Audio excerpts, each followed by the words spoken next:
On lâchera pas la pression contre les médias. C'est pas la peine d'y penser, on sera toujours là.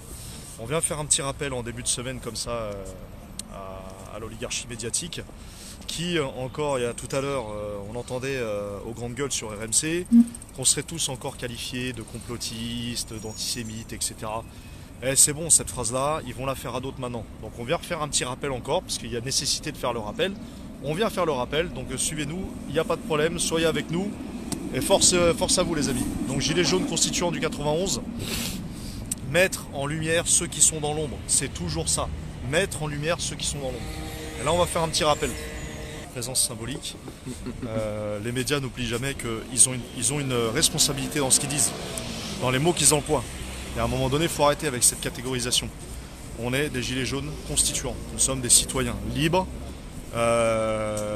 qui avons aussi notre propre conscience. On s'informe à notre manière, mais on n'est pas des abrutis, on n'est pas des moutons.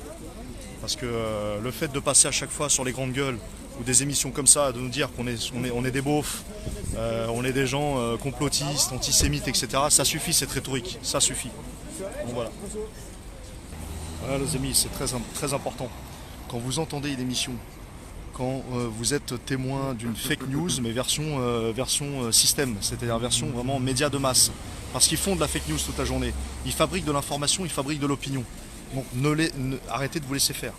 Arrêtez clairement de vous laisser faire. Et à un moment donné, il faut qu'on agisse. On n'est pas des moutons, on n'est pas des beaufs, on est des citoyens engagés qui connaissent ce que c'est qu'avoir du respect de la parole. Et ces gens-là n'ont pas de respect de leur parole. Ils impliquent toute une catégorie des gilets jaunes dans une espèce de case. Voilà, on ne sait pas d'où ça sort. Complotistes, antisémites, machin, compagnie. Ça suffit avec ça, ça suffit. Où étaient les médias quand il y a eu certains génocides pour les dénoncer? Où étaient les médias quand il y a eu quand des mosquées ou des églises ont été profanées? Où étaient-ils? C'est toujours la même chose avec eux. C'est toujours que dans un sens. Mais ça suffit ça. Dans la Nouvelle-France, ça suffit ça. Donc maintenant ils ont une responsabilité, on va les mettre devant leur responsabilité. Voilà, c'est pour ça que tu peux filmer. Il y a marqué éditocrate, collabo, parce que c'est ce qu'ils sont à un moment donné. C'est ce qu'ils sont à un moment donné. Donc là, on est devant le campus Altis BFM TV, comme on a l'habitude de venir, sauf que cette fois-ci, on ne vient pas avec le sourire, on est ferme dans nos intentions, toujours pacifique et bienveillant, bien sûr, mais on est ferme dans nos intentions. C'est-à-dire qu'il y a un moment donné, il faut qu'il y ait une confrontation. Il faut qu'ils descendent, il faut qu'ils viennent nous parler. Voilà. Alors, vous voyez les amis, c'est super important ce genre d'action. Parce que cette présence symbolique met une pression psychologique, on n'arrête pas de le répéter au fur et à mesure des semaines. Et cette pression-là est finie par payer aujourd'hui. Vous voyez les dérapages sur les plateaux télé, vous voyez les dérapages au sein des radios. Donc là, c'est la même chose. Le seul fait de notre présence, forcément, ça va les questionner aujourd'hui. Et on ne va pas être étonné après de retrouver 2 ou 3 jours en lisant les podcasts de BFM ou des émissions des grandes gueules, des dérapages où on est pris pour des extraterrestres, des antisémites, des complotistes. Toute la rhétorique là. Ça, il faut que ça cesse. Il faut que ça cesse, on est des citoyens éclairés, nous aussi on est conscients, nous aussi on est informés à notre manière, mais ça suffit là, la moutonnerie elle a assez duré comme ça. Donc voilà, si ces gens-là sont vraiment responsables de ce qu'ils disent et de ce qu'ils pensent, bah, qu'ils viennent parler avec nous, qu'ils viennent nous rencontrer et ils vont voir ce que c'est qu'un gilet jaune, réellement. Gilet jaune éclairé, pas le gilet jaune dont ils ont une espèce de vision tronquée, c'est-à-dire je viens pour réclamer la fin d'une taxe, etc. Ça c'est bien. C'était au début, c'est le combat, c'est le versant social du combat, mais aussi le combat idéologique. Et nous, on est là pour ça justement aujourd'hui. Donc voilà. C'est ici qu'ils arrivent. L'arrivée des journalistes, c'est là. Nous, on veut qu'ils se confrontent à nous. On veut qu'ils viennent discuter avec nous. Tu ne peux pas de manière interposée comme ça insulter tout un pan de la population. C'est juste pas possible. Donc voilà. Et alors pour ceux qui pensent que ça sert à rien comme action, moi je vous réponds que ce genre d'action, ça permet de faire prendre conscience aux éditocrates, ce qu'on appelle les éditocrates, c'est-à-dire des gens qui ont une ligne éditoriale bien définie, où ils reçoivent des directives, et ça tout le monde le sait, c'est pas du complotisme, ce sont des faits. Pour ceux qui ont étudié un petit peu le milieu culturel journalistique, comprendront comment ils fonctionnent ces gens-là.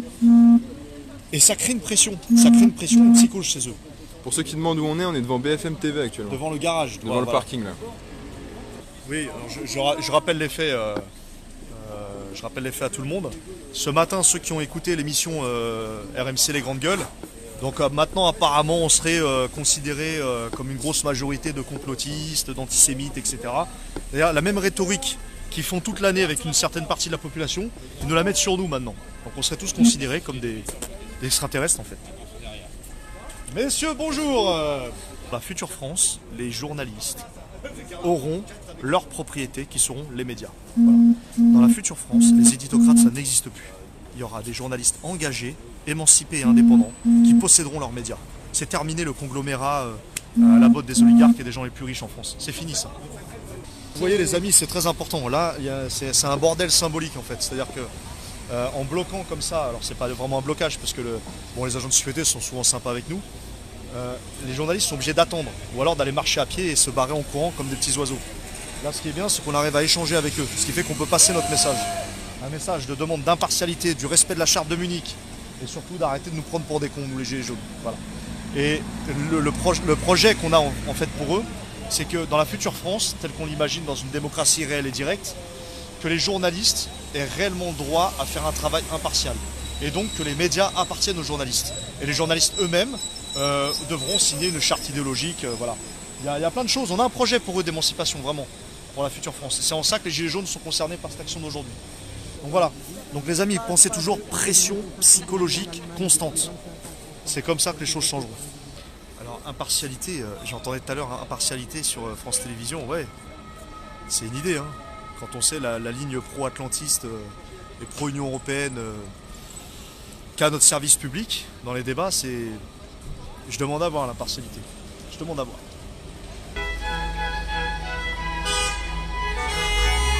Donc comme vous voyez, on crée un sacré bordel. Enfin, ils le créent eux-mêmes d'ailleurs, mais...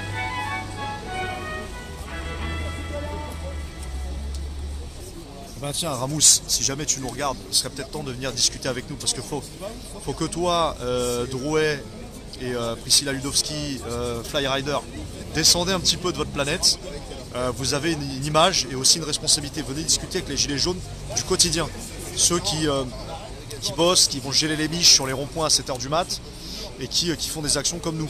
Donc venez discuter avec nous. Voilà, il y a un moment donné, il faut qu'on se rencontre. Et on ne peut plus continuer comme ça, à avoir d'un côté une espèce d'élite de gilets jaunes et le reste sur le terrain. Il faut que ça se... Oh, c'est pas comme ça qu'on imagine la future France. Hein.